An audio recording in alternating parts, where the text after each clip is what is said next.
Swerte ko at naisipan niya mag-post kasi usually ayaw na nilang magpakuha ng picture. Ayan, video ang ginawa ko. At yan, habang sila'y naglalakad, natutuwa akong pagmasdan sila. Yung mag-aama ko laging ganyan yan, magkakasunod sila kung maglakad. Ako, papahuli ako ng konti, alam naman, malit ang hakbang. At ito naman ang ganap, habang kami bumibiyahe, papunta sa Alabang Town Center. Ayan. At syempre pa, kailangan kong kukunan ang mga view sa paligid. At alam nyo naman, mahilig akong kumuha ng mga pictures, videos. Ayan. Alam nyo naman, nakakatuwa yan habang tinitingnan ko. Memories din kasi yan.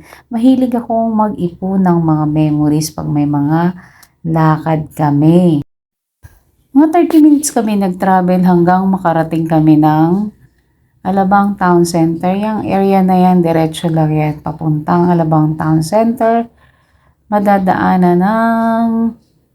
Saan na ba yun? Ayan, SNR din. Malapit na yan. Kakaliwa kami doon sa may gawing dulo. Ay, hindi pala siya dulo. Basta dyan pagkatapos ng stoplight. Kakaliwa kami dyan. Then, Alabang Town Center. Ayan, no? Nakikita nyo yan. Dyan kami kakaliwa. Tapos, maghahanap na kami ng parking dyan kasi Alabang Town Center na yan. Yan, nabubulol tuloy ako. Yan, kumaliwa na kami dyan, dahan-dahan, papasok na yan. At syempre pa, mas priority namin maghanap ng parking na walang bayad, o diba? Kaya hindi kami pumasok doon sa mismong loob. Dyan kasi sa gawing yan, sa bandang left, may mga free parking dyan. Nakita nyo. Mamaya makikita nyo kung saan kami nakapark. Wala kaming babayaran doon. Sayang din naman kasi. Ayan, nagulat naman ako at bigla na lang sila dyan kumanan sa biblio. Meron din kasi dyan mga bilihan ng mga books na mga gusto rin naman nila. Mahilig kasi sa mga books, sa mga anak ko, mahilig silang magbasa. Actually, pinipigilan ko na sila dahil ang mamahal din. Diba na out budget ang lola nyo? Kaya ang sabi ko sa kanila, yung mga baon nila, ipunin nila at sila na ang bumili ng mga nagugustuhan nilang book. Pero dyan sa area na yan, di sila nakabili. Kaya mamaya-maya, pupunta sila ng foodie book. Sa foodie book kasi, mas madami doon yung gusto nilang books. Mas maraming available, nakabili sila doon. Ayan, pagkatapos nilang bumili, ayan, bumili sila ng Indian food. Then, sumaglit kami sa groceries dahil may hinahanap akong ingredients. Pag may pagkakataon na ganyan, bumibili na ako ng mga ingredients kung alam kong kakailanganin ko sa mga pagluluto. Kasi iniipon ko yan. Makakatipid kasi kung bibili ka ng ganyan dahil may mga recipe na paulit-ulit lang din. Ayan o yung Kejong, ang mahal. Hindi ko binili yan kasi ang mahal, ang laki. Nabulol tuloy ako. Ayan, ang anak ko, namimili na naman siya ng pagkain. Mamaya makikitikim ako niyan. Tapos paikot-ikot lang ako dyan. Nagbi-video lang ako hanggang sa hintayin ko sila.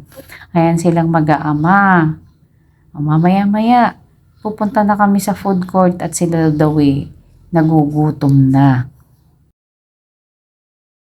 Ganyan pala siyang kainin. Ika-crack mo muna isa-isa. Then pag na-crack mo na lahat yan, ilalagay mo pa isa-isa dyan yung mga 4 na ingredients yan. Meron din parang sabaw. Gusto niya yan pero kung hindi ako masyadong nasarapan, okay lang. Ayan yung mga nilalagay niya. Oh. Tapos merong isang parang sabaw sa malaking lalagyan. Tapos parang popcorn yung isa. Tapos yung isa, hindi ko alam kung cheese yan or ano, o tofu ba. Ayan, isa-isa niya ipapasok dun sa kinrack niya. Tapos isusubo ng ganun. Ito naman ang in-order ni ate. Paborito namin yung kainan dyan sa food court. Oh. Hindi naman sa mag-group siya ng food. Masarap naman. Lalo na itong gusto ko yung soup nila.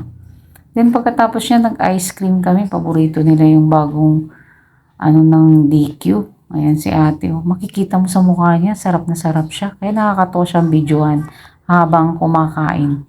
Kasi yung isa ayaw bibidyohan habang nakain. Siya okay lang. Basta sarap na sarap siya. At ito naman, may mga display na mga sasakyan. Natuwa ako. Nagpaalam naman ako kung pwede kong picturean. Kaya natuwa ako dyan, no? Ang cute ng gear ng sasakyan. Ang sarap siguro i-drive niyan. Sabi nga nung ahente, kung gusto ko raw test drive, parang nahihiya naman ako kasi hindi naman ako bibili. Gusto ko lang tumingin at namimili ako sa mga bago nilang display. Kasi yung mga yan, yung brand na yan, hindi yan dito sa Pilipinas, sa Dubai pala. Tapos meron dyan isang sasakyan, mamaya papakita ko. Pwede siyang electric electric car, maliliit. Ice cream jeep ang tawag nila doon. Akalain nyo, yung maliit na yun. Teka. Ayan. Ang halaga niya 700,699. Di parang 700 na rin. Parang siyang malaking e-bike.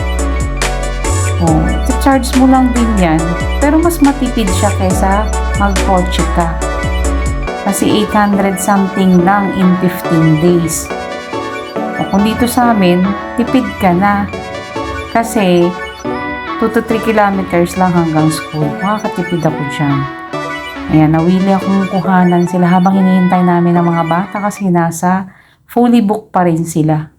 After namin dyan tumingin, ayan, after kong mag-video, saglit lang, nagkita-kita na rin kami. Pero ito talaga, natutuwa ako dito sa sasakyan ito. Ayan, pinakita niya sa akin, meron din palang bukasan sa likod dyan. Ang liit lang niya. Kung may extra money ako, bibilin ko yan. Panghatid sundo ko sa school. Kasi din 4 na taong pwede mong, hanggang sa driver, 4 ang kasya. Kung medyo sexy, pwede ng 5. Not bad, di ba? Kasi ang liit lang niya, pwede mo siyang, lalo pag mag-U-turn, ang bilis-bilis lang. Parang malaki lang siya sa e-bike. Kaya, para siyang toy car. Ang ganda, ang cute. Malay mo someday makabili tayo ng ganyan, di ba? Hindi naman masamang mangarap. Ang ganda-ganda. Kaso wala siya dito sa from Dubai. From Dubai daw yung mga product na yan. Pero hindi naman daw mahirap kumuha ng parts. Dahil sa may gawing Alabang, meron silang pwesto. Mabait naman yung agent, talagang tinur niya ako. Kahit sinabi ko hindi ako bibili. Ayan, pauwi na kami. Ang aking mga anak lumabas na. Nauna kami sa parking ng